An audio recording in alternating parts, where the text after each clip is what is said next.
हतामराज्यस्त्राण व्यापित भौम चेष्टित शोभारिराट गुरुराट का ज्योतिष परमयो। हृदय मुनि कहते परीक्षित से भौमासुर नामक एक असुर था जो पृथ्वी देवी के पुत्र थे। वह अदिति माता के कान की कुंडल और वरुण देवता के चित्र को चुरा लिए हैं। सब देवता ने आकर भगवान से प्रार्थना की। तब भगवान कृष्ण गरुड़ पर जाकर उसके नगर में प्रवेश किए और उससे युद्ध करके उस राक्षस का विनाश किया। सुखदेव मुनि कहते परीक्षित भौमासुर की राजधानी में हमारे पृथ्वी के हजारों राजा बंदी थे। भगवान ने उन राजाओं को मुक्त किया और 16,100 कन्याओं को उसने बंदी कर रखा था जो कुंवारी थी। तब उन कन्याओं को भी भगवान ने कारागार से मुक्त किया। तब उन कन्याओं ने कही कि हे प्रभु हम तो कुंवारी है किंतु क्या संसार के मनुष्य हमारे पवित्रता पर विश्वास करेंगे? कदापि नहीं। अतः हे प्रभु आपके चरणों में प्रार्थना है कि आप ही हमें अपने दासी रूप में स्वीकार करें। तब भगवान ने 16,100 कन्याओं को स्वीकार की है और रुक्मिणी, सत्यभामा, जाम्बवती, कालिंदी, रोहिणी, लक्ष्मणा इन सबको लेकर भगवान श्री कृष्ण की 16,108 रानियों थे, परंतु रुक्मिणी आदि रानी मुख्य बटरानी थी। एक बार देवी रुक्मिणी में अहंकार हो गया कि वैसे तो श्री की सबसे प्रिय रानी है। तो भगवान कृष्ण ने रुक्मिणी जी के अभिमान को नष्ट करने के लिए बड़े सुंदर लीला की है। भगवान के स्वास्थ्य बिगड़ गए थे और भगवान के द्वारिका में समस्त प्रवास क्षेत्र में क्या हुआ, समस्त देश की राजा महाराजा आए हैं और राधा रानी भी आई थी। भगवान श्री कृष्ण ने सोचा कि मैं देवी रुक्मिणी आदि को शिक्षा दूं, क्योंकि उनमें अभिमान हो गया है। अभिमान का विनाश करना पड़ेगा। तो भगवान ने बड़ी सुंदर लीला की है। क्या लीला की है? राधा रानी आई थी प्रवास क्षेत्र में तो समस्त द्वारिकावासी राधा रानी से मिलने के लिए व्याकुल हो गए। विशेष देवी रुक्मिणी, सत्यभामा आदि रानियां। राधा रानी अपने शिविर के अंदर विराजमान थी। देवी रुक्मिणी गर्म दूध लेकर गई राधा रानी से मिलने और उसी दूध को देने के लिए गई एक दासी मिली। रुक्मिणी देवी ने सोची यही राधा होंगी, तो पूछे कि आप राधा हो? तो उन्होंने कहा कि नहीं, मैं राधा रानी नहीं हूँ। मैं तो कौन है? बोले मैं उनकी दासी हूँ। अच्छा, राधा रानी की दासी इतनी सुंदर, इतने दिव्य, तो भी राधा रानी कैसी हो? देवी रुक्मिणी और अंदर गई और जाकर और एक सखी से मिली। उन्होंने कहा कि मैं राधा रानी की सखी हूँ।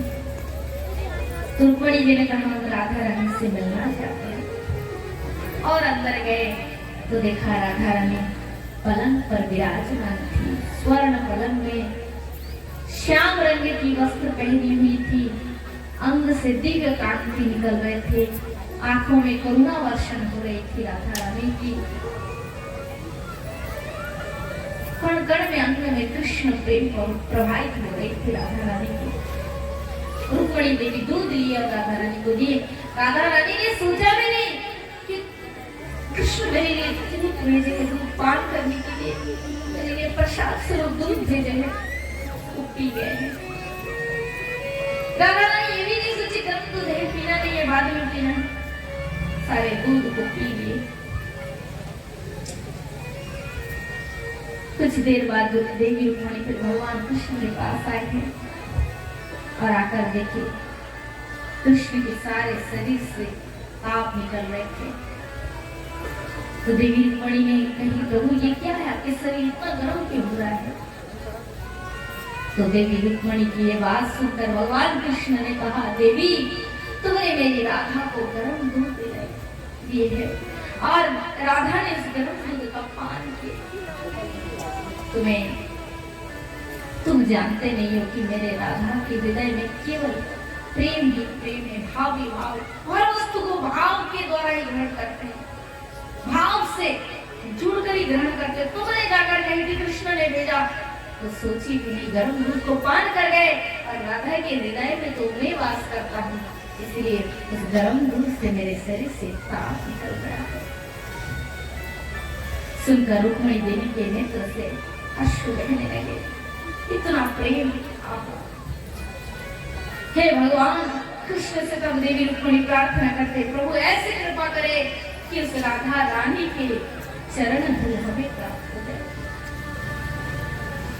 तो भगवान कृष्ण क्या लीला किए थे, बड़ी सुंदर। ये तो प्रवास के की कथा मैंने आपको सुनाई और एक सुंदर कथा सुनाते। जब एक बार भगवान को जर हो गया, मतलब प्रेम रोग हो गया है, सारा शरीर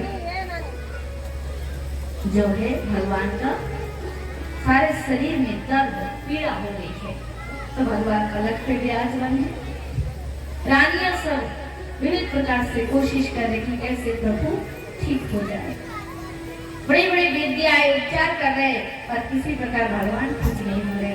तब नारद मुनि वैद्य बनकर आए, नारद जी हाथ पकड़े और बोले, इनको तो प्रेम रोग हुआ है, किसी भी बात की चरण धूलि ला दो और प्रभु के मस्तक पर लगा दो, फिर ठीक हो जाए।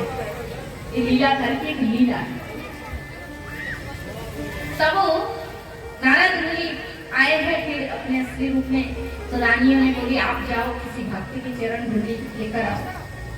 नारद मुनि ने देवी रुक्मिणी से कहा कि आप ही दे दो, आप ही तो कृष्ण की भक्त हो। पर देवी रुक्मिणी ने इनकार कर दिया। तब नारद मुनि बहुत सारे महात्माओं के पास गए, उनसे कहा कि प्रभु के लिए अपने चरण धूलि दो। भक्त की चरण धूलि बिना वे ठीक नहीं होंगे, कोई भी भक्त की चरण धूलि चाहिए। पर किसी महात्मा ने ये स्वीकार नहीं किया, किसी ने भी चरण धूलि नहीं दी। अंत में नारद मुनि वृंदावन गए और गोपियों से मिले। श्रीमती राधा रानी ने बोली, है नारद मुनि आप बताएं मेरे प्रभु कैसे हैं? तो नारद मुनि ने सब खुलकर बताया कि इस प्रकार प्रभु को प्रेम रोग हो गया, इस सारे शरीर में जो पीड़ित है। और वैद्य जी ने बताया कि कोई भी भक्ति यदि अपना चरण धूलि दे दे और उस धूल का यदि भगवान के मस्तक पर लेपन किया जाए, स्पर्श कराया जाए, तो बस ठीक हो जाए। नारद मुनि गोपियों से कह रहे थे, राधा रानी दौड़ कर आई और बोली, हे मुनि क्या कहे? वैद्य जी ने क्या बताया? बस मेरे कृष्ण चरण धूलि से ठीक हो। मैंने सोची कोई बहुत बड़ा उपचार बताए होंगे। अगर चरण धूलि से मेरे कृष्ण ठीक हो जाएंगे तो मेरे ही चरण धूलि लेकर जाइए। मैं अपने चरण धूलि देने के लिए तैयार हूँ और उसके लिए यदि मुझे करोड़ जन्म नरक में रहकर नरक के कष्ट को भुगतना पड़े तो मैं कृष्ण के लिए हंसते हंसते नरक के कष्ट को भी भोग करूंगी। राधा रानी की ये बात सुनते ही सब भक्त प्रेम में गदगद हुए। नारद मुनि राधा रानी के चरण की धूलि ले लिए और चल पड़े वृंदावन से द्वारिका की ओर। जाकर उस धूलि को प्रभु के मस्तक पर लगा दिए। देवी रुक्मिणी आदि रानी आगे आई, सबने पूछी किस भक्त ने की है, थोड़ा नाम तो बताए। उस महात्मा को मैं सम्मान करना चाहती हूँ, उन्हें कुछ भेंट देना चाहती हूँ। तो नारद मुनि कहते हैं, वो कोई मुनि नहीं है, वो कोई योगी नहीं है, त्यागी महात्मा, कोई सन्यासी पुरुष नहीं है, तो कौन है?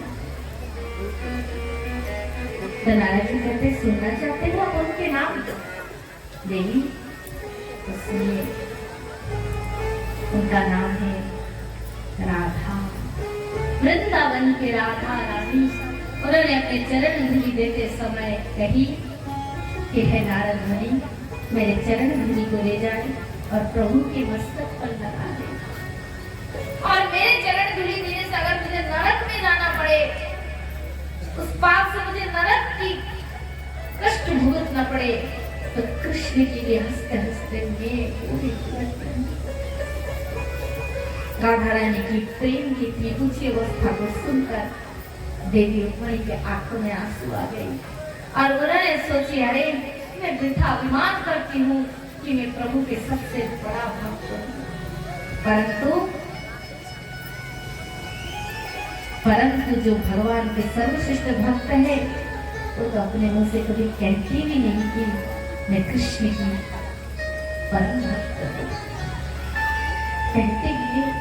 देवी रुक्मिणी का अभिमान नष्ट हो गया और मैं सोच रही तभी अभी मैं समझ पा रही हूँ कि आधे रात में सपने में भी गोविंद क्यों राधे राधे कहकर पुकारते, क्योंकि राधा रानी की धन्य है वो वृंदावन और धन्य है वो राधा रानी और वहां की भूमि जहाँ पर उनके चरण धूलि पड़ते हैं। ऐसे वृंदावन धाम को भी नमस्कार है और ऐसे वृंदावन धाम के स्वामिनी को भी नमस्कार है। उनकी चरणों की भक्ति हमें प्राप्त हो और हमारा भी जीवन धन्य हो जाए। आइए राधा रानी की महिमा पाठ के एक सुंदर भजन गाएं।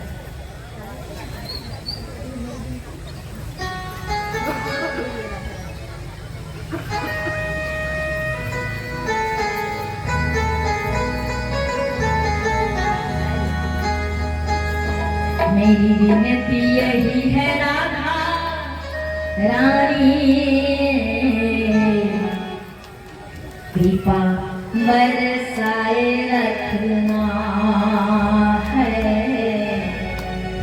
कृपा बरसाए रखना।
जग से बचाए रखना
करके राधा रानी को बुलाओ, उनकी भक्ति करो, तभी ये पंच प्राण शीतल हो जाएंगे, जीवन धन हो जाएगा। श्री राधे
कृपा बरसाए रखना है, कृपा बरसाए रखना,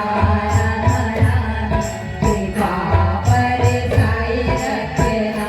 मेरी विनती यही है राधा रानी, कृपा बरसाए रखना है, कृपा बरसाए रखना।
बोलिए राधा रानी सरकार की जय, जय श्री राधे श्याम।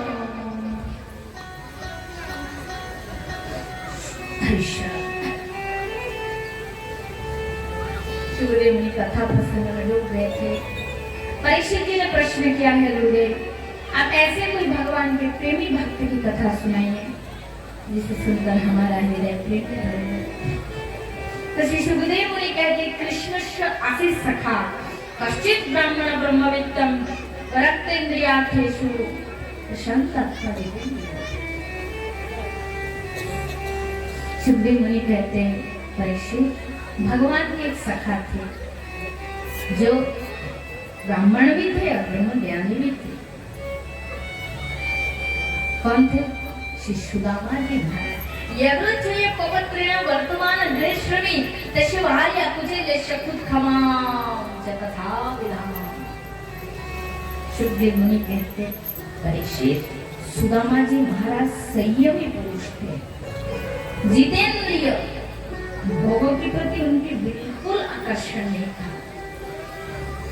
मन हर समय शांत स्थिर जितात्मन प्रशांतस्य परमात्मने समाहिते शीत उष्ण सुखे दुखे सुख तथा मानम अपमानम।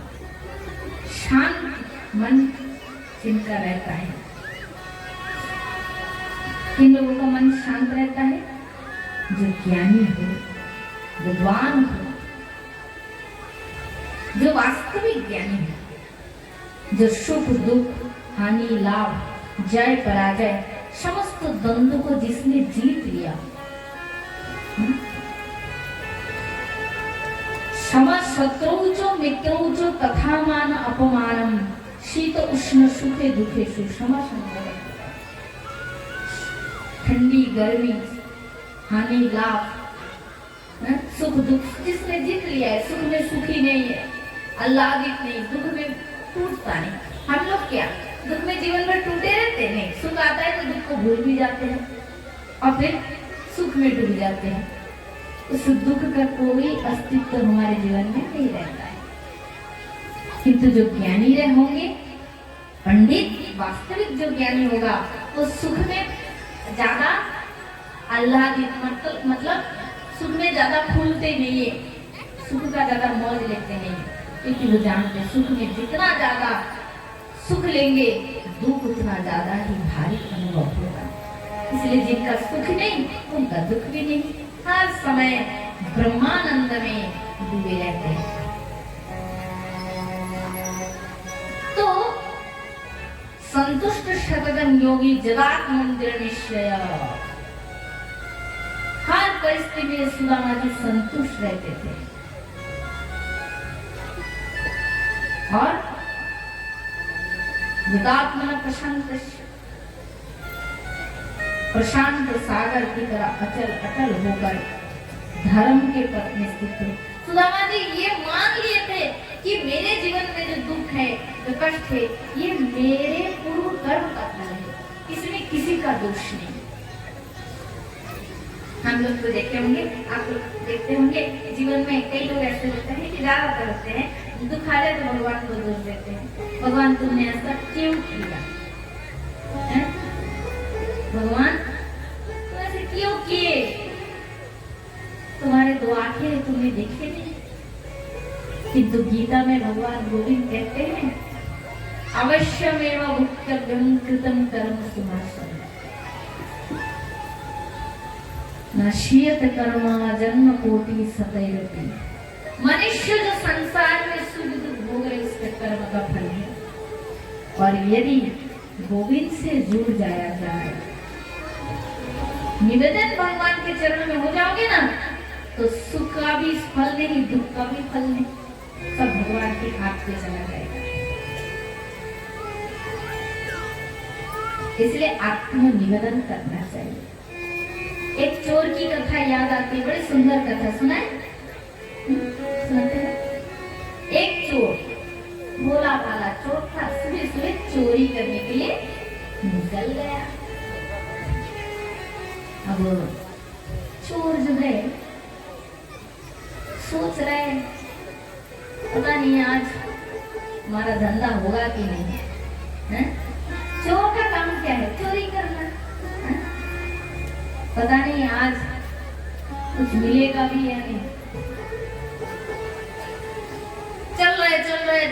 चलते चलते बहुत दूर पहुंच गए। वो दिन का समय, किसी के घर में तो घुस नहीं सकते, घर में घुसेंगे तो पिटाई है ना।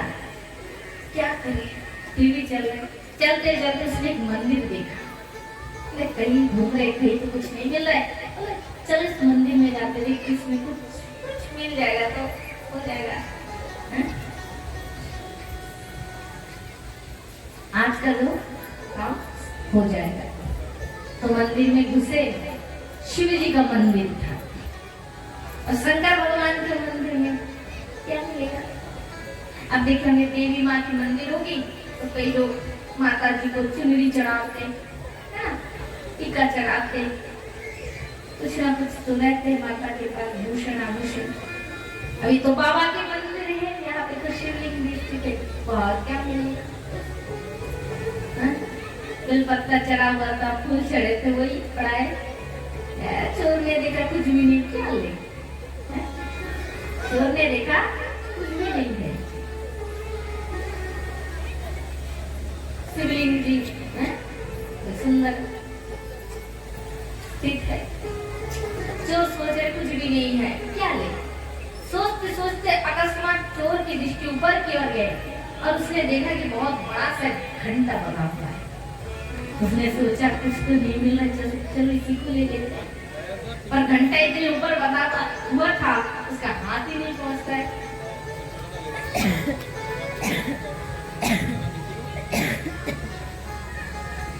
तो हाथ नहीं पहुंचता है घंटा, कैसे ले उसको?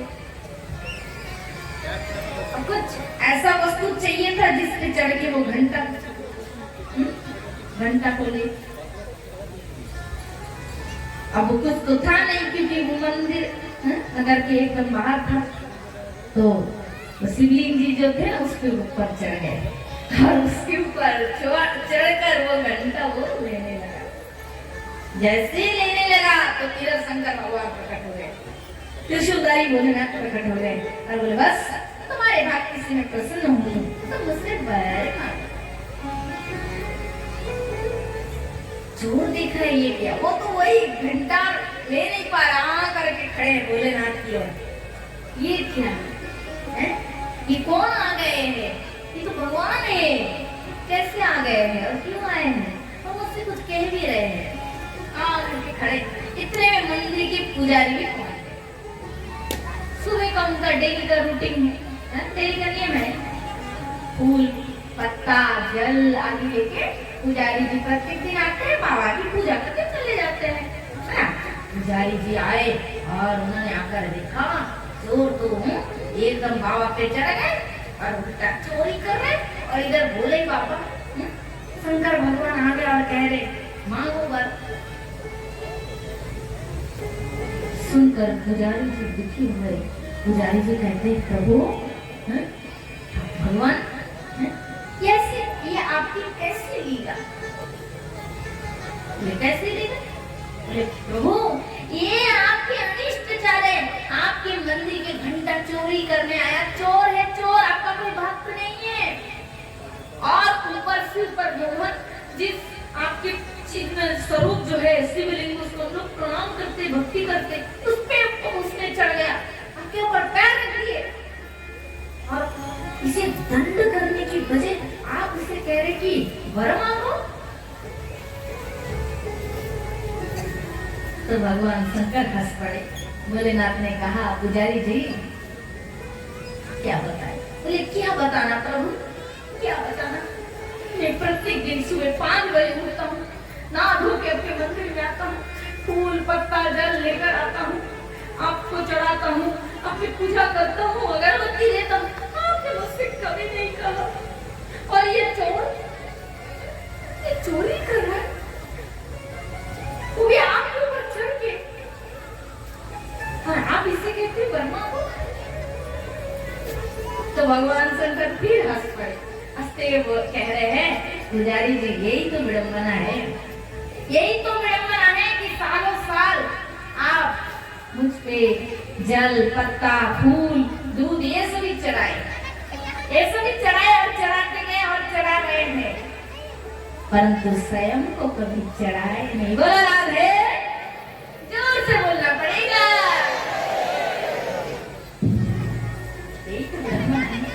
हमने फूल दूध चढ़ाए, जल चढ़ाए, फूल फल चढ़ाए, परंतु स्वयं को कभी चढ़ाए नहीं। परंतु ये चोर ये अनजान में ही सही, अज्ञान में सही, ये मुझ पे चढ़ गया है, और जो मुझ पे अपना अर्पित हो जाता है वो मेरा हो जाता है, मैं उसका हो जाता हूँ और वो मेरा हो जाता है।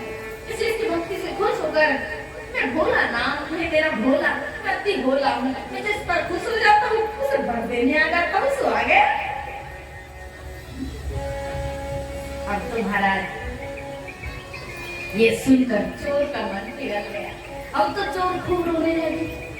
जब चोर ने सुना सारी बात, कोई खड़े चोर भी सुन रहे थे, भगवान ने कहा मुझे कुछ भी नहीं चाहिए, बस आपकी चरणों की भक्ति मुझे। चोर सुनते ही चोर का मन बदल गया, रोते रोते भगवान की चरणों में गिर पड़े, बोले आपसे भक्ति की वरदान मांग लिया। भगवान ने कहा जैसे तथास्तु बोले, पुजारी जी कह रहे, ठाकुर जी भोलेनाथ से कह रहे, प्रभु भगवान इससे क्यों कह रहे, इससे इसको कुछ लेना नहीं, मुझे कहिए ना, मुझे बहुत कुछ चाहिए, मैं बहुत गरीब इंसान हूँ, मुझे बहुत धन की आवश्यकता है। तो भगवान शंकर कहते, पुजारी जी जिस दिन दूध फल पत्ता फूल चढ़ाते चढ़ाते जिस दिन आप खुद को भी मुझ पे चढ़ा दोगे, उस दिन मैं आपके लिए भी आऊंगा और आशीर्वाद दूंगा। तुम्हारे लिए भी आना है सब मुझे, ठीक है, पर अब संभव नहीं। ये कहकर शंकर भगवान अंतर्धान हो गए। तो एक उदाहरण है, मैंने उदाहरण के ये जो कथा लीला आपको सुनाई, अर्थात भगवान पे निवेदन हो जाओ। जिस दिन भगवान पे निवेदन हो जाओगे तो हो जाएगा भगवान का। भगवान का माने ये भागवत भगवान की कथा है, तो ये भगवान का, भगवान के मंदिर भगवान का है, भगवान के लिए भोग भागवत, क्योंकि जो भगवान का हो जाएगा वही भागवत हो जाएगा। आप भगवान पे चढ़े तो आप भी भागवत है, भगवान के लिए फूल वो भी भागवत है। प्रत्येक वस्तु भगवान का जब हो जाएगा तो वही भागवत हो जाएंगे। गाड़ी का दिशारे एक बार ताली से हो जाते हैं। तो भक्ति करते करते चेष्टा करें खुद को भगवान के चरणों में अर्पण करने के लिए। सुदामा जी ऐसे परम भक्त थे, हर समय भगवान के भजन में डूबे रहते थे। 5 घर से भिक्षा लेते थे सुदामा जी, जो भी मिल जाता था उसी से अपने संग्रह और परिग्रह चलाते थे। उनके पत्नी थी, छोटे छोटे बच्चे भी थे। सुदामा जी बहुत गरीब थे, उनके वस्त्र फटे फूटे पुराने थे, उनकी पत्नी की भी वैसी थी। देखो सुदामा जी गरीब थे पर सुदामा जी दरिद्र नहीं थे। गरीब और दरिद्र में भेद है। जिसके पास धन नहीं होता है उसे गरीब कहा जाता है, परंतु जिसके पास सब कुछ होते हुए भी जिसका मन बहुत छोटा हो उसे दरिद्र कहा जाता है। संसार में दरिद्र वो होता है जो सब कुछ होने के बाद भी जिसके मन की तृष्णाएं खत्म नहीं हुई, कोई दरिद्र है संसार में। सुदामा जी दरिद्र नहीं थे, गरीब थे। 5 घर से भिक्षा लेते थे, क्योंकि सुदामा जी का विचार था कि ब्राह्मण को आवश्यक से ज्यादा धन की, जितना आवश्यक है उससे ज्यादा धन की जरूरत नहीं होता है। 5 घर से भिक्षा से अगर कोई दे दे तो सुदामा जी ठीक है, ना भी दे दे तो भी प्रसन्न रहते थे। परंतु सुदामा जी के पति बहुत दुखी रहते थे। क्यों? सुदामा जी की पत्नी सोचते हैं कि मैं भूखी रहूं, मुझे दुख नहीं। मेरे पति में भूखे रहते तो भी दुख होने के बाद भी मैं सह लेती हूँ, परंतु छोटे छोटे मेरे बच्चे वे भूख के मारे तड़पते हैं, भूख के मारे चिल्लाते हैं, माँ मुझे दो। और सुदामा जी की पत्नी कहते, पुत्र आज तो एकादशी है, बस जल पान करके ही गुजारा कर। तो ये कहते हैं माँ को बहुत दुख होती थी। छोटे छोटे बच्चे भूख के मारे तड़पते हैं, कहते माँ खाना दो, खाना। तो एक दिन सुदामा जी की पत्नी सुदामा जी के पास गए और बोले, स्वामी सुना है द्वारिकाधीश श्री कृष्ण आपका बचपन का मित्र है, एक बार उन्हीं के पास जाइए, देखिएगा हमारा जो गरीब है ना सदा के लिए हो जाएंगे। तो सुदामा कहते देवी अगर तुम कहोगे तो 2-4 घर से भिक्षा में ला दूंगा, परंतु मेरे कृष्ण के सामने मुझे हाथ फैलाने के लिए मत कहो, क्योंकि कृष्ण मेरे मित्र भी है और कृष्ण मेरे इष्ट भी है। 2 संबंध है सुदामा के। सुदामा जानते कृष्ण भगवान है, जानते हैं, इसलिए सुदामा जी कृष्ण की भक्ति भी करते थे और मित्र भी थे। तो इसलिए मैं कृष्ण के सामने हाथ फैला नहीं सकता, एक मित्र के स्वाभिमान को ये चोट देता है। इसलिए तुम कहोगे तो मैं 2 घर से मांग के ला दूंगा। सुदामा जी की पत्नी कहते ठीक है, कोई बात नहीं स्वामी। आप सुदामा जी की पत्नी कहते हैं धन के लिए ना सही, एक बार मिलने के लिए तो जा सकते हैं, क्योंकि कब बचपन में एक साथ गुरुकुल में रहकर आप दोनों शिक्षा लेते थे। याद भी बोली एक बार जब सुदामा जी महाराज जब शिक्षा लेते थे तब की कथा, गुरुदेव की आज्ञा से कृष्ण और सुदामा एक दिन सूखे लकड़ी लाने के लिए वन में गए थे और सुदामा जी जाते समय उनकी जो गुरु माता थी, गुरु माता थे, मैंने सोचे छोटे छोटे बच्चे जा रहे वन में लकड़ी लाने, तो सुदामा जी क्या किए, सुदामा जी गुरु माँ ने क्या किया, थोड़ा सा चना, गुरु माता के घर में चना, मैंने सोचे कि बहुत सारे विद्यार्थी जाते हैं भिक्षा लाने, किसी को चना मिल गया होगा भिक्षा में, तो वो चना की जो थैली थी वो सुदामा के हाथ में दे दिए, बोले जाओ जब भूख लगेंगे तो दोनों मिलकर इसको पा लेना। उस चना को लिए सुदामा कृष्ण चल पड़े वहीं की ओर। सूखे लकड़ी इकट्ठे कर रहे थे, इतने में भारी वर्षा आई, छोटा मोटा प्रलय ही होगा। सुखदेव मुनि कहते परीक्षित उस भारी वर्षा में कृष्ण एक और रह गए, सुदामा एक और, और बादल चमक रहा था, भारी गर्जन हो रहे थे, पानी चारों ओर भर गया। सुदामा और कृष्ण एक हुए, सुदामा एक डाली में बैठे, कृष्ण और एक डाली में बैठे। तब उसी समय पानी तो गिर रहा है, पानी एक भाग से गिर रहा है और ठंड में दोनों कप रहे हैं। उसी समय सुदामा क्या किए, उस चने की थैली को खोले और उस चने को स्वयं खाने लगे। कृष्ण ने कहा सुदामा क्या चबा रहे हो, अरे ठंड मुझे भी लग रहा है, मुझे भी दो, हैं? मैं जानता हूँ तुम चना खा रहे हो। सुदामा कहते नहीं चने खा लो, तो दांत कभी हो रहे ना, तो दांत से दांत ऐसे लग रहे हैं, इसी से सब दांत। अच्छा तो चना खा, गुरु ने चना दे दी, अरे वो तो पानी में गिर गया। कन्हैया समझ गए सुदामा झूठ बोल रहे, चना खा लो। क्यों? उस चना को सुदामा ने कृष्ण को क्यों नहीं दिया, इसका भी एक कारण है भक्तजनों। गुरु माता ने जब चना दिए थे ना सुदामा को, उस चना को स्पर्श करते ही सुदामा जान गए कि चना जो है ना ये श्रापित चना है, इस चना पे श्राप लग गया है। कैसा श्राप? एक बूढ़ी थी, उस गुरुकुल के आगे एक गांव था, उस गांव में एक बूढ़ी माता रहती थी जो बहुत गरीब थी। 7-8 दिन उसको उपवास करना पड़ता था। एक दिन बहुत कष्ट से उस बूढ़ी माता को भिक्षा में थोड़ा चना मिली, उसने सोची आज इस चना खा के मैं पेट भरूंगी। उस चना को अपने घर में रखकर वो स्नान करने गई और उसी पास से कुछ चोर जा रहे थे। चोरों ने देखा कि घर में कुछ पड़ा है, चोरों ने सोचा कि इसमें सोने की सिक्का होंगे, बड़ा सुंदर एक थैली बना हुआ है।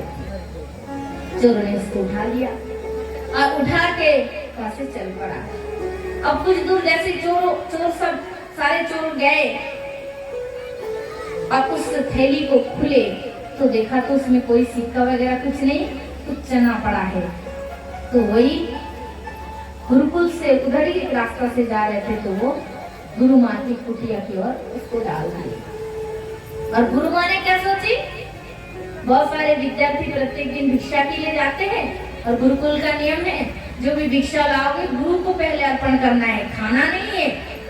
गुरुदेव उससे कुछ लेंगे और जो तुम्हें अर्पण करना है उसी को तुम पाओगे। ये गुरुकुल का नियम था, उसी समय कब के नियम थे सब, आजकल तो सब नहीं है। तो सुदामा जी महाराजा कृष्ण जब जा रहे थे गुरु माँ ने वचना दे दी, और इधर वो बूढ़ी नहा के जब आई, आकर उसने पहले सोच के रखी थी चना खाऊंगी, मैं बहुत दिन से भूखी हूँ, मन में बड़ी चना खाने की जो विचार उसकी बैठ गई थी। आकर नहाकर आकर देखी चना नहीं। बुढ़ी को भारी दुख हुई, आशा की थी चना खाऊंगी, रखी थी पता नहीं किसने लेकर गया। बुढ़ी के मन में भारी दुख हुआ, फिर मन में आए क्रोध, और क्रोध के मारे श्राप दिया कि मेरे चने को लेकर जो खाएगा उसके जीवन से कभी गरीबी नहीं जाएगी, वो जीवन भर गरीब बना रहेगा। सुदामा जी इस चने को स्पर्श करके जान गए थे, और सुदामा ने सोचा इस चने को मैं कृष्ण को नहीं दूंगा, क्योंकि कृष्ण लक्ष्मीपति है। लक्ष्मीपति अगर गरीब हो जाएगा, लक्ष्मीपति अगर लक्ष्मी शून्य हो जाएंगे तो सृष्टि नष्ट हो जाएगा, ध्वंस हो जाएगा, दुनिया के कोई भी मनुष्य जीवित रह नहीं पाएंगे, सब अकाल में मर जाएंगे। इसलिए सुदामा जी महाराज ने सोचा कि अकेला मैं गरीब रहूंगा, मैं कष्ट सहूंगा, यही ठीक है। दुनिया के करोड़ों करोड़ों लोग कष्ट में रहेंगे, उससे अच्छा मैं अकेला ही कष्ट भोगूं, क्योंकि कृष्ण अगर वो चना खाएगा तो सारा संसार लक्ष्मी शून्य हो जाएगा। क्यों? क्योंकि कृष्ण के अंदर ये संसार वसे है। इसलिए सुदामा जी ने अकेला उस चना को खाकर उस गरीबी के श्राप, उस दरिद्र बनने के श्राप को अपने मस्तक पर ही ले लिया। तो सुदामा जी ने अपने पत्नी से कहा, देवी मैं कृष्ण के सामने हाथ फैला नहीं सकता। सुदामा जी की पत्नी ने कहा ठीक है, कोई बात नहीं, आप कृष्ण के सामने हाथ फैलाना नहीं चाहते तो कोई बात नहीं स्वामी, पर कृष्ण से मिलने के लिए तो जा सकते हैं, सुना है वो आपके बचपन के मित्र हैं, मिलने में क्या झिझक है, थोड़ा दर्शन ही तो करना है।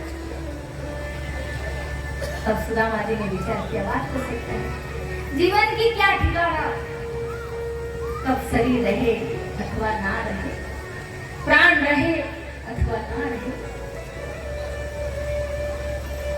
क्योंकि आज तक कोई कह नहीं सकता कि मैं इतने दिन तक जीऊंगा, इतने वर्षों तक रहूंगा, ये गारंटी किसी के पास नहीं है। इसीलिए शरीर रहते इस नेत्र से एक बार कृष्ण को देख लेता हूँ।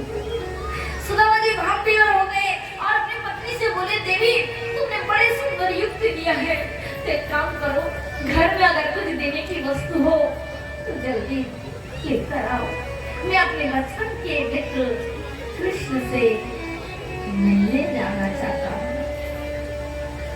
सुदामा जी के पत्नी ने देखी घर में कुछ देने के लिए है ही नहीं, अगर होते तो वे कष्ट में ना होते, घर में कुछ नहीं है।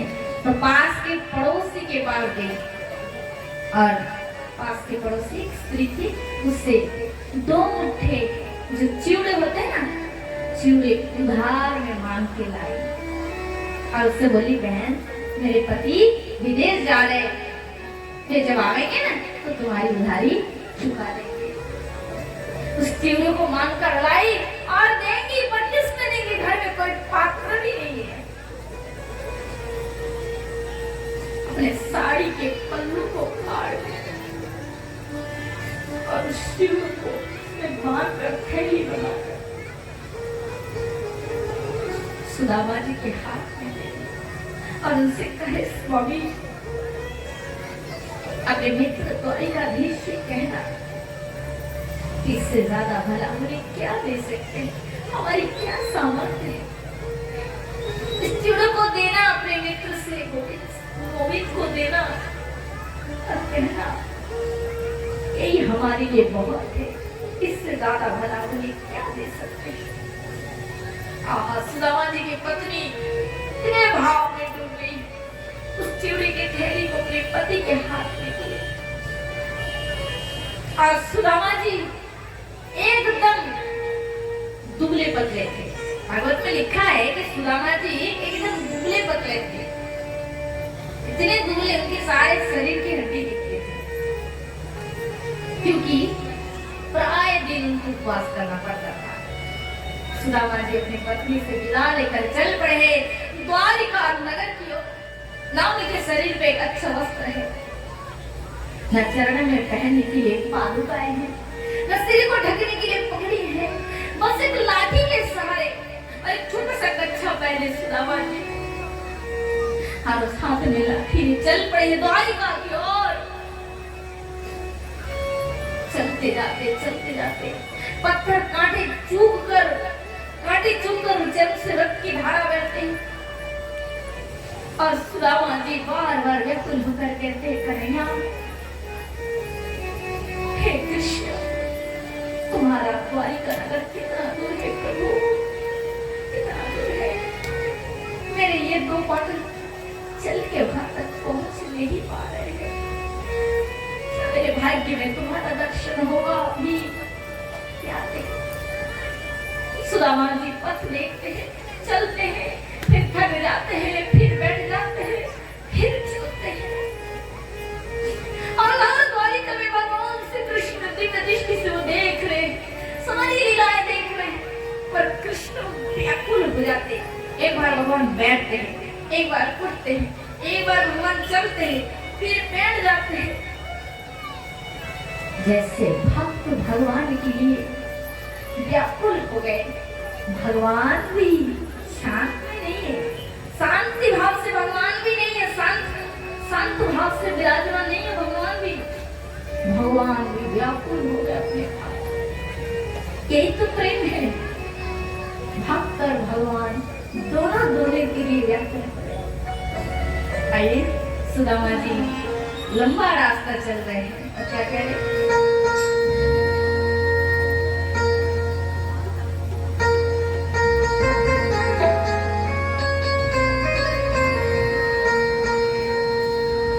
दूर नगरी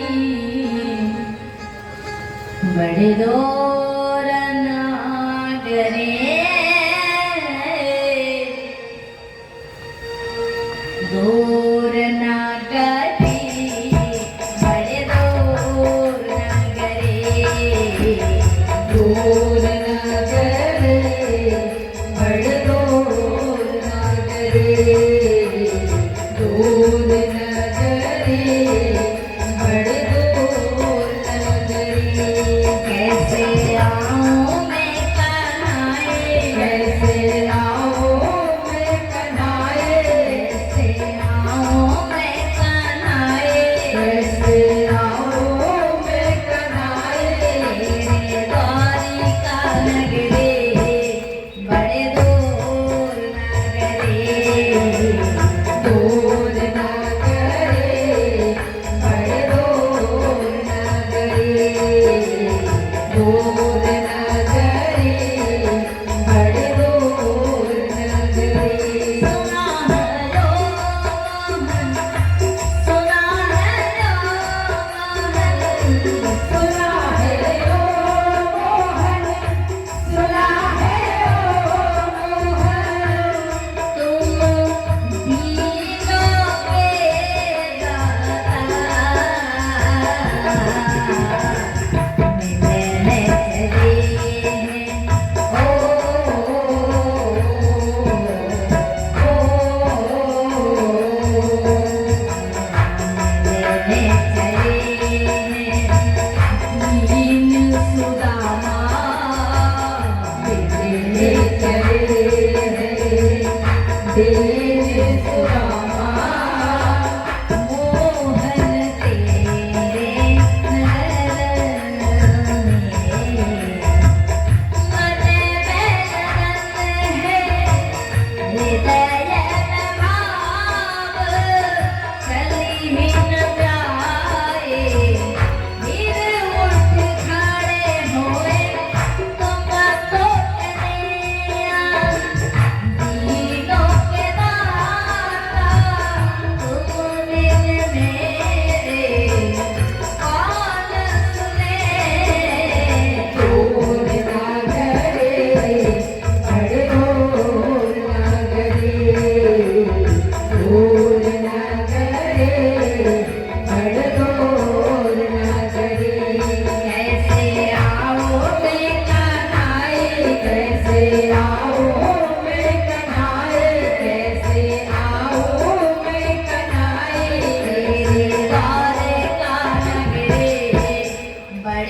चलते चलते चलते थक गए और शाम हो गया। सुदामा जी महाराज एक वृक्ष के नीचे बैठ गए। तब क्या हुआ, भगवान श्री कृष्ण उधर व्याकुल हो गए। भगवान श्री कृष्ण अपनी योग माया का स्मरण किए और उसे कहा, ये है योग माया, मेरे सुदामा एक वृक्ष के नीचे बैठ गए। उसको पथ का ज्ञान नहीं है कि किस रास्ते में द्वारिका नगर होंगे। सभी माता से निवेदन है, सुदामा जी यहाँ आएंगे तभी चढ़ाना, आप लोग शांति से विराजिए, शांति से विराजिए। तो अल्लाह मत करना, यहाँ आएंगे सुदामा जी। तो सुदामा जी महाराज योग माया से कहते, भगवान योग श्री कृष्ण है योग माया, तुम योग शक्ति के द्वारा सुदामा को उठाकर मेरे नगर लेकर आओ। रात्रि के समय योग माया योग शक्ति द्वारा सुदामा जी को उठाकर द्वारिका नगर लेकर आई। और जब सवेरा हुआ तो सुदामा जी क्या देखते हैं, चारों ओर मणि का बड़ा बड़ा महल है, बड़े बड़े खंबे, हजारों हजारों महल। सुदामा जी पूछते हैं वहां के लोगों से, भैया ये कौन सा नगर है? तो एक सज्जन व्यक्ति कहते हैं, भैया पंडित जी महाराज ये द्वारिका नगर है। अच्छा ये वो द्वारिका नगर है? तो क्या बता सकते हैं कि इनमें से द्वारिकाधीश श्री कृष्ण का महल कौन सा है? तो ये सुनकर बाद में कहते हैं, ब्राह्मण देवता कौन से महल के बारे में बताए? या तो भगवान श्री कृष्ण के जितने महल दिखाई दे रहे ना, ये सब भगवान कृष्ण के हैं। 25,000 महल है भगवान का, अकेला कृष्ण भगवान का 25,000 महल है। और उसका उस 25,000 महल के बाद अन्य अन्य नगरवासियों का घर द्वार है। ये सुनकर सुदामा जी सोचते हैं, किधर जाओ, कौन से महल की ओर जाओ, किधर जाने से कृष्ण से भेंट हो सकता है। इस प्रकार चलते चलते चलते एक द्वारपाल खड़े थे, द्वार के उनके पास गए और जाकर सुदामा जी उनको हाथ जोड़कर कहते, ये द्वारपाल विनय करते हैं, एक बार जाकर उस द्वारिकाधीश से जाकर कह दो कि उसके बचपन का मित्र सुदामा उससे मिलने आए। विनय करते हैं, द्वारपाल मानते ही नहीं। हाँ, इस दीन दुखी फटे पुराने वस्त्र पहनने वाले ब्राह्मण हमारे लक्ष्मीपति भगवान के मित्र कैसे संभव हो सकता है? हाँ, दुखी दरिद्र ब्राह्मण प्रत्येक दिन आते हैं, यही दरबार दिन की आदर रीति सदा चली आई है, आते हैं और भगवान उनको संतुष्ट भी करते हैं। किंतु कोई नहीं कहते कि भगवान उनके मित्र हैं। ये ब्राह्मण कहता है कि हमारे स्वामी उनके बचपन के मित्र हैं। द्वारपाल इस बात को विश्वास नहीं करते। सुदामा जी फिर विनय करते, प्रार्थना करते, हे द्वारपाल एक बार जाकर कृष्ण से कह दो कि उसके बचपन का सखा सुदामा उससे मिलने आया है। एक बार जाकर एक बार क्या विनय करते हैं?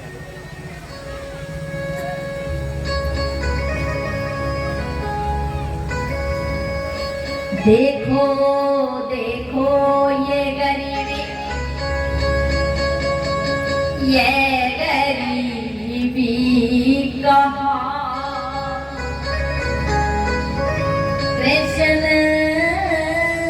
के द्वार पे विश्व पास लेके आया हूँ मेरे बचपन का यार है मेरा श्याम। यही सोच करके मैं आस करके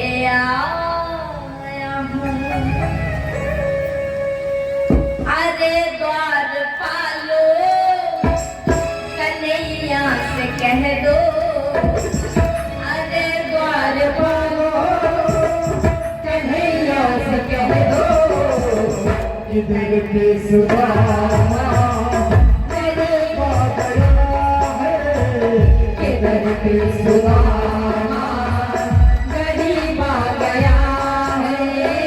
भटकते भटकते हैं न जाने कहाँ से, भटकते भटकते न जाने कहाँ से। तुम्हारे महल के करीब आ गया है, तुम्हारे महल के करीब आ गया है।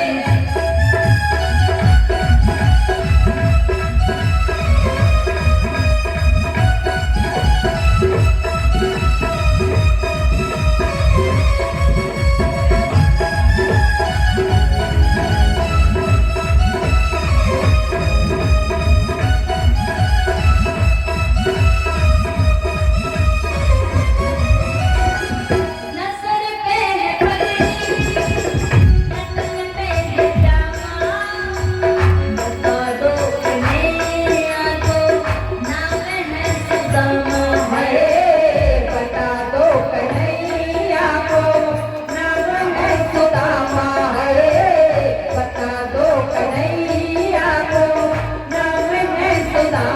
नसर पे है पगड़ी, नसर पे है जामा, बता दो कन्हैया को नाम है सुदामा। नसर पे है पगड़ी, नसर पे है जामा, बता दो कन्हैया को नाम है सुदामा है, बता दो कन्हैया को नाम है सुदामा। तुम्हें तो बाल मोहन से जा करके कह दो, तुम्हें के बाल मोहन सजा करके कह दो। ये सखावत नसीब आ गया है, इतने सखावत नसीब आ गया है।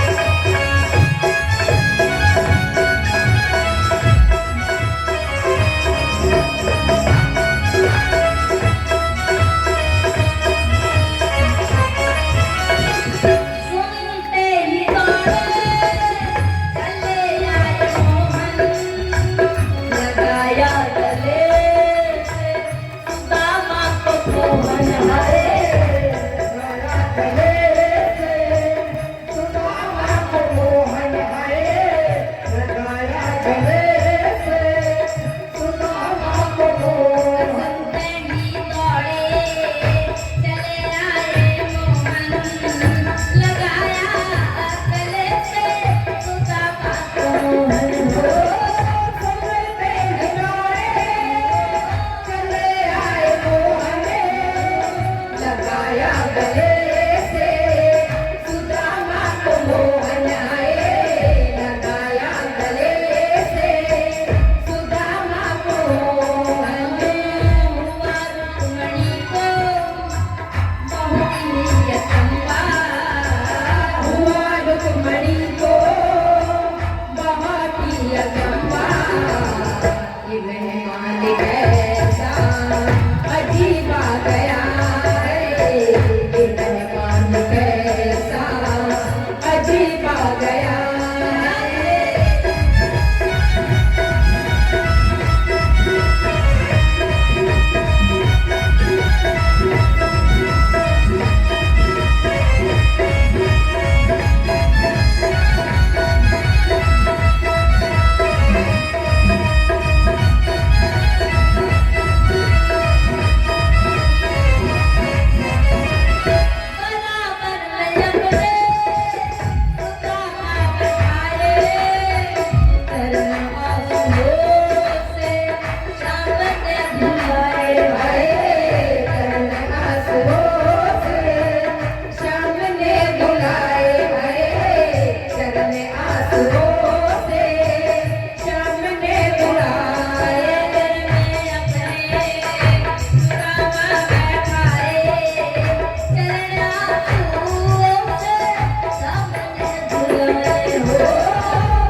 जय जय जय श्री राधे।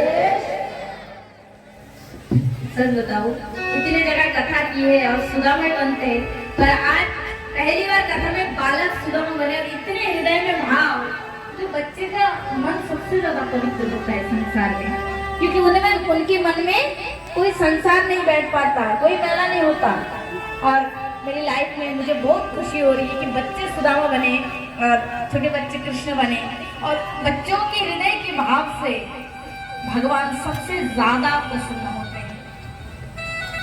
और मुझे भी बहुत खुशी हो रही है हमारे सुदामा जी महाराज के भाव को देखकर, मन अपने आप भाव में उमड़ रहे हैं, डूब रहे हैं।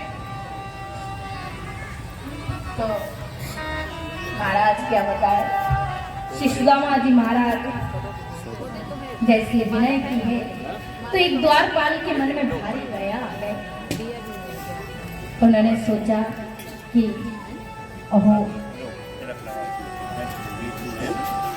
जाकर प्रभु से कह के देखते हैं, अगर प्रभु हाँ कह देंगे तब तो ठीक है, और ना कह देंगे तो ब्राह्मण को लौटा देंगे। तो सुदामा जी महाराज की भाव, उनकी व्याकुलता देखकर एक द्वारपाल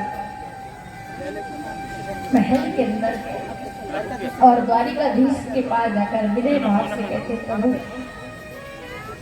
एक बार ताली, बोल सुदामा जी महाराज की जय श्री राधे। द्वारपाल प्रभु से कहते, विनय करके कहते, प्रभु एक दीन दुखी ब्राह्मण आए हैं, बस आपके नाम बार बार कहते जा रहे हैं और कह रहे कि वो आपके बचपन के मित्र लगते हैं। तो भगवान ने कहा, अच्छा हो सकते हैं, और क्या बताया उन्होंने? बोले प्रभु यही बताए कि आप उनके बचपन के मित्र है, और नाम बताए 3 अक्षर वाला, क्या? सुदामा। ने नाम सुना सुदामा, फिर अपने द्वारपालों से कहते हैं, प्रभु कहते हैं द्वारपाल क्या नाम बताए, फिर से कहो। तो द्वारपाल कहते प्रभु सुदामा। जैसे ही भगवान ने नाम सुना सुदामा है, प्रभु व्याकुल हो गए, सुदामा सुदामा मेरे मित्र, मुझसे मिले बगैर मैं जाना, सुदामा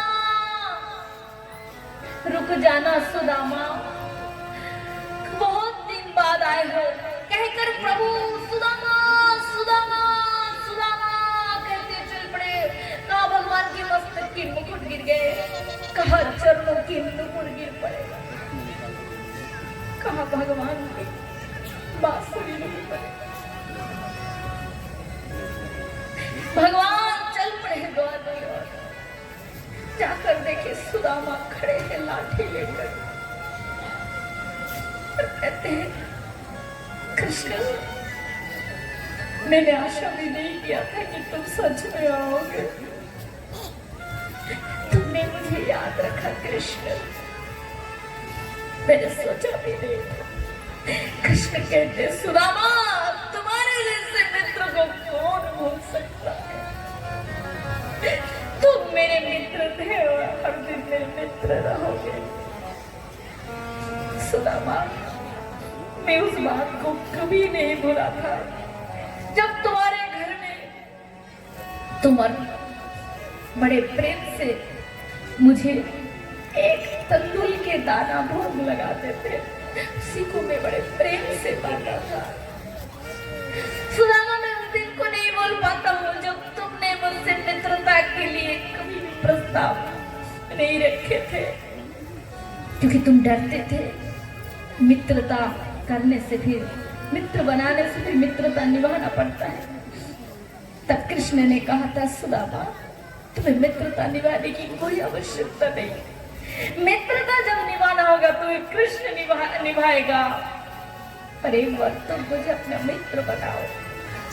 ये सुनते सुदामा रो पड़े। सुदामा ने कहा कन्हैया तुम जैसा मित्र संसार में कौन ना चाहेगा, मेरा भी मन होता था कि कृष्ण मेरे मित्र बनते, परंतु तो मैं डरता था कि मैं गरीब हूँ, मेरे पिता नहीं है, अकेली एक माँ है मेरी। मित्रता निभाना होगा तो मैं तो कुछ कर नहीं पाऊंगा। सुदामा जी डरते थे, किंतु कृष्ण ने सुदामा के हाथ पकड़ लिए और कहा, आज से तुम हर दिन के लिए मेरे मित्र हो। वही सब बात याद आ गए, दोनों को आलिंगन किए और प्रेम में बह गए।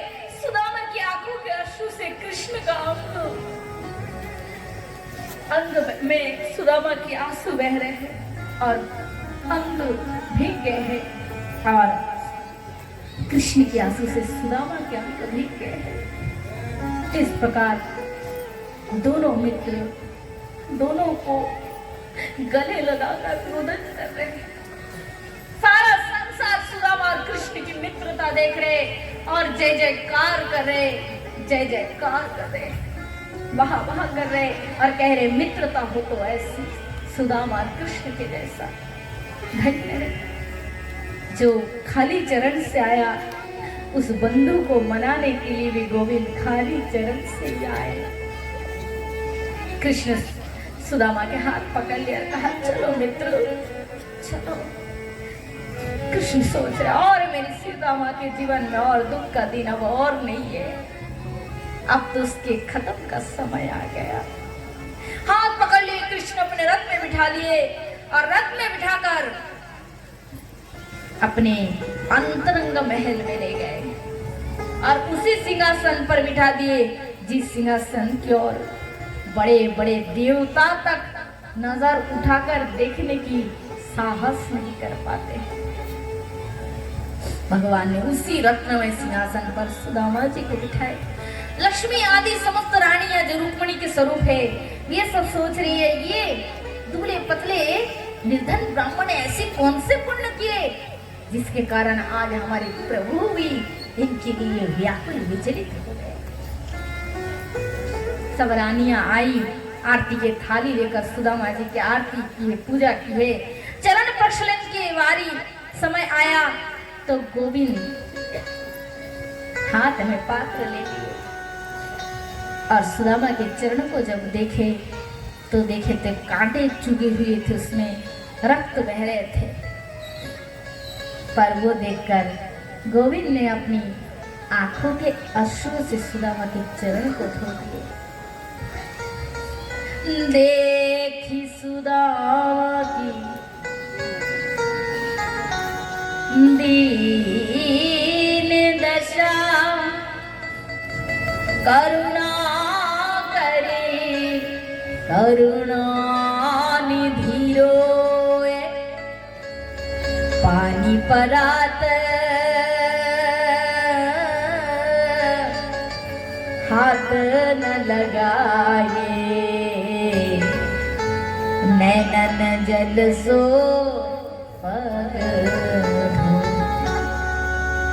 देखी सुदामा की दीन दशा, करुणा करी करुणा निधि रोए, पानी परातन को हाथ न लगाए, नैनन जल सो पग धोए, पानी परातन को हाथ न लगाए, नैनन जल सो पग धोए।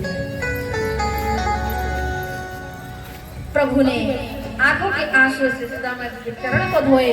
फिर देवी रुक्मिणी ने पवित्र जल लाई, उसी जल से मैं बताऊंगी जिनको जो मतलब सुदामा जी को जो तंदूर चढ़ाने के लिए माताएं लाई होंगी, तो अभी इसके बाद एक भजन होंगे और नहीं तो जब गीता दान होगी तभी सबको गीता दान करेंगे, तब आप अपना चावल तंदूर जो है चना जो भी जो लाए सुदामा जी को चढ़ाना। तो महाराज सुदामा जी के चरण प्रक्षालन की गोविंद ने फिर स्नान की व्यवस्था की गई। सुदामा जी स्नान किए, उनको सुंदर वस्त्र पहनाया गया, परिधान कराया गया और विचार किए इतने रास्ते लंबे रास्ते से आए सुदामा मेरे मित्र, रास्ते में कुछ खाए होंगे भी या नहीं, इसलिए सुदामा जी के भोजन की व्यवस्था की। ब्राह्मण थे हैं फिर अतिथि रूप में थे, इसलिए प्रसाद पवाए, भोजन कराए।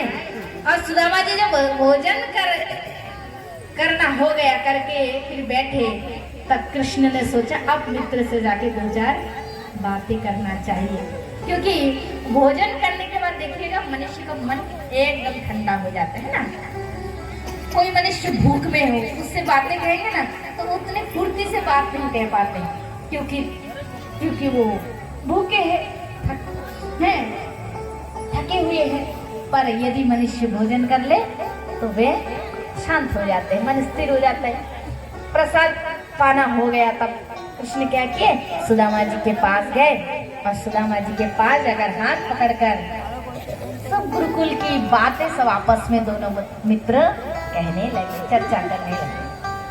इतने में भगवान कृष्ण की सब रानियां पटरानियां आकर प्रणाम कर रहे, आशीर्वाद ले रहे। सब रानियां आई तो सुदामा जी ने कहा, कन्हैया ये सब कौन है? इस नगर की माताएं हैं?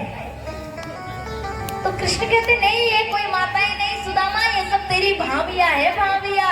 तो सुदामा जी कहती इतनी भाभिया? तो कन्हैया कहते ज्यादा नहीं रे सुदामा, बस 16,108। अब तो महाराज अब ठीक ही तो कहा भगवान ने, वो तो अनंत जीवों की पति है, तो 16,108 उनके लिए बहुत कम ही होंगे, है ना। अब कन्हैया कह रहे सब एक साथ आ गए हैं, मेरे मित्र इतने दिन बाद आए और सबको सौभाग्यवती भव कहते कहते हैं, इनका तो हाथ ही थक गया होगा, इसलिए तुम एक काम करो, सब एक साथ ही प्रणाम करो। सब रानियों ने एक साथ प्रणाम की है, सुदामा जी से आशीर्वाद लिए। अब कन्हैया ने कहा, सुदामा मेरे बारे में तो जान गए, अब अपनी बारे में बताओ। गुरुकुल से लौटने के बाद तुम गृहस्थ धर्म का आश्रय लेकर विवादी किए कि नहीं, अथवा ब्रह्मचारी रह गए? तो सुदामा जी ने बताया, नहीं कन्हैया, माता की आज्ञा हुई तो हमने भी विवाह किए, संसार किए। अच्छा सुदामा, तूने विवाह भी कर लिया है? यार सुदामा तू कैसा मित्र है, अपने मित्र की एक बार बुलाया भी नहीं। तो सुदामा कहते, कन्हैया तू तो पहले जैसा ही अभी भी वही नटखट है, खुद तो छिपे छिपे 16,108 विवाह किए, मुझे कितने बार बुलाए हैं और मैंने ना बुलाया तो कह रहा है। तो कन्हैया कह रहा है, अच्छा ठीक है, हिसाब किताब बराबर हो गए, तूने भी नहीं बुलाया, मैंने भी नहीं बुलाया, ठीक है। पर सुदामा विवाह किए अर्थात घर में भाभी जी होंगी, तो हमारी भाभी माँ हमारे लिए आते समय कुछ भी नहीं भेजे सुदामा, हैं कुछ भी नहीं भेजे हैं? अवश्य भेजेंगे, दिखाओ मेरे भाभी जी ने मेरे लिए क्या भेजे, दिखाओ। ये कहकर कृष्ण हाथ पकड़ के खींचने लगे।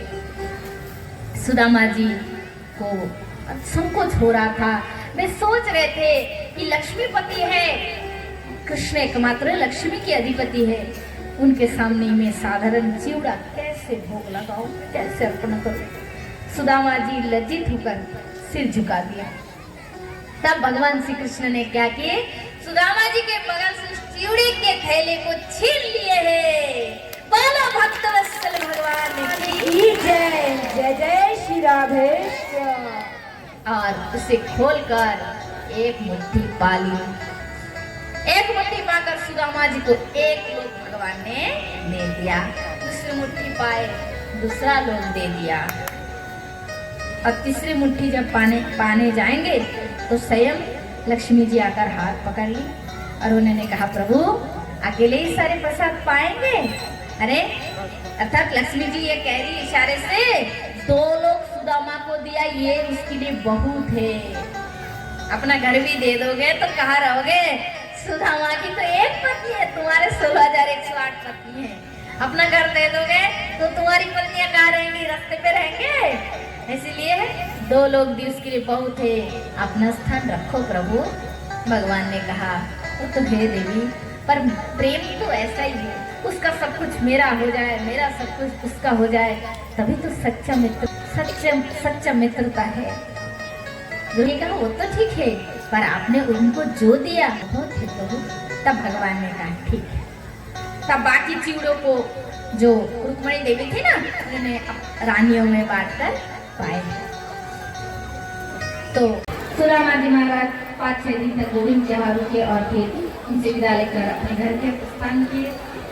भगवान कृष्ण बहुत दूर तक सुदामा जी को छोड़ने गए थे और भगवान कृष्ण के मित्र सुदामा जी कृष्ण की याद करते करते अपने नगर पहुंच गए। उन्होंने वहां जाकर भी देखते हैं कि घर द्वार, बड़े बड़े मणियों के महल, बड़े बड़े स्वर्ण महल, ये देखकर सुदामा जी आश्चर्य पड़ जाते कि ये मैं कहाँ आ गया।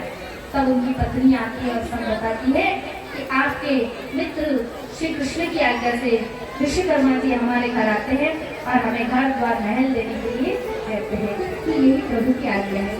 तो मैंने उनसे कही कि हे विश्वकर्मा जी, हमारे पति और बच्चे मिलकर ही परिवार नहीं, बल्कि वृंदावन के प्रत्येक परिवारों को लेकर हमारा एक परिवार है, क्योंकि दुख के समय इन्होंने हमारा बहुत साथ दिया, तो सुख के समय हम इनके साथ अब कैसे छोड़ सकते हैं। इसलिए यदि भगवान कृष्ण की आज्ञा है कि हमें घर द्वार दे, तो पहले इन हरे वृंदावन वासियों को अब दे, घर द्वार ढंग से संपन्न कर दे, और हमारे भाई के मैं चलूंगा देख उसे हमें दे।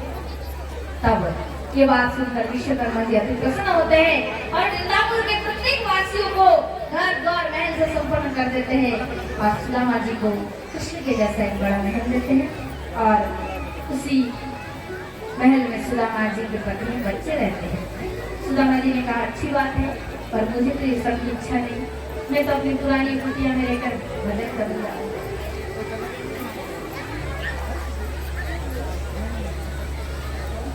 तब सुदामा जी के पत्नी भगवान कृष्ण के स्मरण किए, भगवान प्रकट हो गए और भगवान ने कहा सुदामा, मेरे लिए ये वस्तु बंधनदायक नहीं है, ये तो मोक्षदायक है, अतः तुम इसे स्वीकार करो। तब सुदामा जी ने कहा कन्हैया, तुम्हें भी मेरे संग रहना पड़ेगा। भगवान ने कहा अवश्य। एक रूप में सुदामा जी कृष्ण के पास रह गए और भगवान के दिए हुए भोगों को होकर सुदामा जी अपने नित्य प्रस्थान किए। श्री सुखदेव मुनि कथा प्रसंग को आगे बढ़ाते हैं। यहाँ श्री भगवान कृष्ण अपने नित्य धाम जाने की विचार किए और इस बात को जब उद्धव जी महाराज ने जाना तो व्याकुल हो गए, क्योंकि कुछ यदुवंश के राजकुमार ब्राह्मण का अपमान कर देते, जिसके कारण ब्राह्मण उन्हें श्राप देते हैं कि एक मुसल के टुकड़े, जिस मुसल के टुकड़े को बच्चे पेट में रखकर झूठे मूठे गर्भवती का रूप बनाकर संत के पास चले जाते हैं और उनका अपमान करते हैं। तो संत महाराज कहते हैं कि तुम गर्भवती तो हो नहीं, पर हमारा अपमान के लिए तुमने झूठ मूठ का गर्भ बनाया, तो हमारा श्राप है, इसके पेट से एक ऐसा मुसल निकलेगा जिससे यदुवंश का विनाश हो जाएगा। तब सारे बच्चे भयभीत हो जाते हैं और ये भगवान कृष्ण की जो नाना है उनसे जाकर कहते हैं, कृष्ण जी उस लोहे के टुकड़े को घस कर समुद्र में फेंक देते हैं, पर एक मछली निकल लेती है और मछली के पेट फाड़कर मछुआ उस मुसल के टुकड़े को वही समुद्र के किनारे फेंक देते हैं। जरा नमक ब्याज जब जाते हैं तो उस लोहे के टुकड़ों को वो देखता है और वो अपने बाण के मुख में लगा देते हैं। उद्धव जी महाराज जब ये जानते हैं कि द्वारिका में भगवान कृष्ण के यदुवंश को श्राप लगा, तो विदुषी पर भगवान के पास आते हैं। तब भगवान श्री कृष्ण ने दत्तात्रेय की कथा सुनाते हैं, जो दत्तात्रेय भगवान अपनी बुद्धि से 24 गुरुओं को ग्रहण करके पृथ्वी पर विचरण करते हैं। और है वो 24 गुरु? पृथ्वी, वायु, आकाश, जल, अग्नि, चंद्रमा, सूर्य, कबूतर, अजगर, समुद्र, पतंग, भोरे, हाथी, शहद निकलने वाला, हरिण, मछली, पिंगला नामक स्त्री, बालक, कुंवारी कन्या, वाण बनाने वाला, सर्प, मकड़ी और भृंगी कीट, ये 24 गुरुओं को दत्तात्रेय भगवान अपनी बुद्धि से स्वीकार करते हैं। पृथ्वी से सहिष्णु शक्ति की शिक्षा प्राप्त करते हैं। वायु से सबके प्रति समता भाव की शिक्षा प्राप्त करते हैं। समुद्र से मर्यादा में रहने की शिक्षा प्राप्त करते हैं। अग्नि से हर वस्तु में सब में एक भगवान का अनुभव की, सब में एक ही भगवान के चिंतन की शिक्षा प्राप्त करते हैं। पतिंगा से काम भाव त्याग करने की, मर्यादा में काम को अपने अधीन बनाने की शिक्षा प्राप्त करते हैं। कुंवारी कन्याओं को एकांत में रहकर भगवान के भजन करने की शिक्षा प्राप्त करते हैं। पिंगला नामक उल्टा नारी से निराशा होने की शिक्षा प्राप्त करते हैं और एक बालक से सरल भाव से किस प्रकार जीवन को बिताए, सरलता लाए। जितने मन में छल होंगे, कपट होंगे, तुम्हारे जीवन से भगवान उतने ही दूर रहेंगे, और भगवान तुमसे जितना दूर रहेगा उतनी तुम्हारे जीवन में अशांति फैले रहेगी। इसलिए हर समय सरल बने रहो, सीधा बने रहो। यही शिक्षा प्राप्त करते हैं। क्योंकि एक गांव में, बड़ी सुंदर कथा है, एक गांव में परिवार रहते थे, छोटे बच्चे थे, माता थी, पिता थे, गरीब थे, लकड़ी बेचकर परिवार चलाते थे। ठीक है, लकड़ी बेचकर परिवार चलाते थे। अब एक दिन उनके घर में उस आदमी के बचपन के 2 मित्र आ गए। अब वो मित्र आए, अब मेहमान आए, सत्कार करना नहीं पड़ेगा। अब वो पति बोले क्या करे देवी, अकस्मात घर में बचपन के मित्र आ गए, क्या करे? अरे क्या करे क्या? अब कुछ नहीं तो मतलब क्या सत्कार नहीं करना है? एक काम कीजिए, बाजार चले जाइए, दुकान में जाए और एक उधारी लेके आए। उधारी लेके चुकता कर देंगे बाद में। लेके आ लाए, एक काम करे, 1 रुपये की चाय, 1 की चीनी, 2 की नमकीन, 1 की मिठाई लेकर आए। मेहमानों की खातिरदारी तो होने दीजिए, बाद में लकड़ी बेच के चुकता कर देना, चुका देना।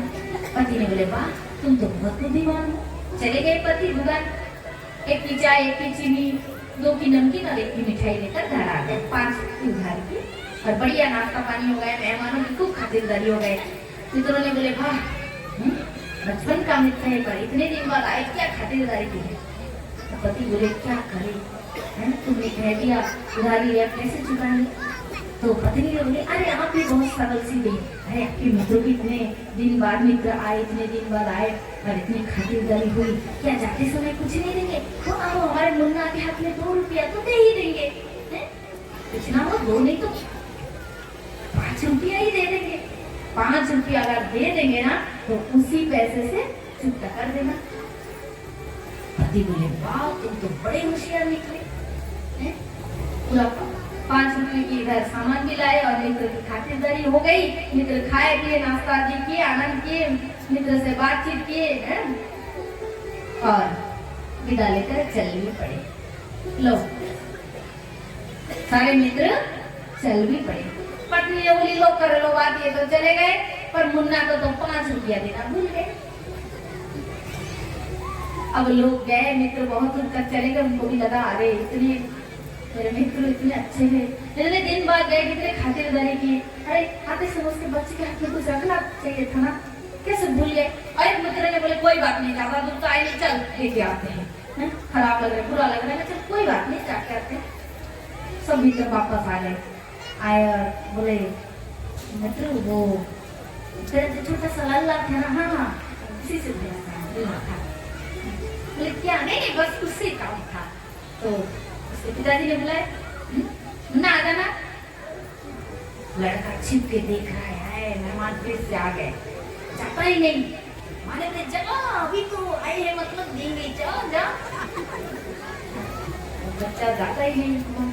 माता ने समझा बुझा कर भेज दिए, गए, बच्चा आ गया। अब वो मित्र आए थे, उनमें से एक आदमी क्या किया, जेब से 2 रुपया की सिक्का निकाले और बच्चे को दिए, लो बेटा लो। बेटा लेता ही नहीं। मित्र कहते लो लो बच्चा लो, लेता ही नहीं। माँ इशारा करते ले ले ले ले दे रहे ले, बालक लेता ही नहीं। माँ कहती है ले ले, उसने कहा नहीं लेना है। माँ की सर सिर ऐसे करे नहीं लेना है। माँ ने बोला क्यों? बोले माँ आपने कहा था ना 5 रुपये देंगे। अब जैसे ही बोले माँ तो एकदम माँ तुम्हारी लज्जा आ गई, और माँ एकदम विवर हो गया। मेरे बालक कितना सरल है। तो बालक कितने सरल होती है शिक्षा था। वो लोगों ने क्या किया, फिर वही 5 ही निकाले, बोले जो खाए वही अर्पण करे, तेरा कुछ अर्पण। बोले राधे अर्पण किए चले गए। तो दत्तात्रेय जी कहते हैं ये बालक से शिक्षा मिलते हैं कि बालक कितना सरल होता है। उनकी जैसा अगर सरल होंगे तो भगवान आपको जल्दी मिलेगा। इस प्रकार शिक्षा शिवभूत जी महाराज को दिए और कहा कि तुम यहाँ से सीधा बद्री बन चलेगा, क्योंकि मेरे ना रहने से ये समुद्र द्वारिका नगर को डूबो देंगे। भगवान श्री कृष्ण ने कहकर उद्धव जी महाराज को विदा किए और उनके सारे यदुवंशी ब्राह्मण के श्राप से श्रापित होकर आपस में लड़कर सब भगवान के धाम प्रस्थान किए। बलराम जी भी श्रेष्ठ स्वरूप में स्थित होकर क्षीर सागर चले गए और कृष्ण भगवान पीपल के वृक्ष के नीचे विराजमान थे। उनके लाल लाल चरण जो दाएं जांघ की और घुटनों पे और बाएं चरण रखे प्रभु विराजमान थे और दूर से भगवान के लाल लाल चरणों को जब जरा नामक व्याघ्र ने देखा तो उसने सोचा कि कोई मृग का मुख होगा। उसने तत्काल बाण चला दिया और आकर जब पास आकर देखा तो प्रभु के चरण को खूब दुखी होकर रोने लगे। भगवान ने कहा इसमें तेरा कोई दोष नहीं, ये मेरी इच्छा से ही हुई है, जा तुझे स्वर्ग की प्राप्ति होगी। पूर्व राम अवतार में मैंने अपने बड़े भाई में सुग्रीव के बड़े भाई बाली को पीछे से वार करके मारा था। उसी कर्म का फल इस जन्म में मुझे मिला। कर्म के विधान सबके लिए समान है, अगर सबके लिए समान ना होगा तो इस विधान को कोई नहीं मानेगा। ये कहकर भगवान से विदा किए। देवता आकाश में खड़े हो गए। प्रभु स्वर्ग से जाएंगे तो सब उनके ऊपर फूल चढ़ाएंगे, स्वागत करेंगे। परंतु सुखदेव मुनि कहते परीक्षित आकाश में जैसे बिजली चमकते हैं और वो बिजली अदृश्य हो जाता है, उसी प्रकार श्री कृष्ण भगवान एक क्षण में कब अपने धाम पहुंच गए किसी देवता को पता नहीं चला। सब जयति नमामि में, जयति नमामि में कहकर भगवान की स्तुति करने लगे। तो सुखदेव मुनि ने बहुत कथाएं परीक्षित को बताया और कहा परीक्षित तंतु राजन मनुष्य पशु बुद्धि विभाग। सुखदेव मुनि बहुत शिक्षा दी परीक्षित को और कहा परीक्षित आज मैं तुम्हें एक प्रश्न करूंगा, तुम उसके जवाब दोगे? बोले हाँ दोगे, बताइए क्या प्रश्न? बोले परीक्षित 7 दिन में तुमने मुझसे 1000 प्रश्न किए और 1000 उत्तर मैंने दिया, आज मैं तुमको एक प्रश्न करूंगा, क्या जवाब दोगे? परीक्षित जी ने कहा मुझे मालूम होगी तो अवश्य देंगे, बताए क्या प्रश्न? तो सुखदेव मुनि कहते परीक्षित मेरा प्रश्न यही है कि क्या तुम मरोगे? परीक्षित क्या तुम मरोगे, सच में मरोगे?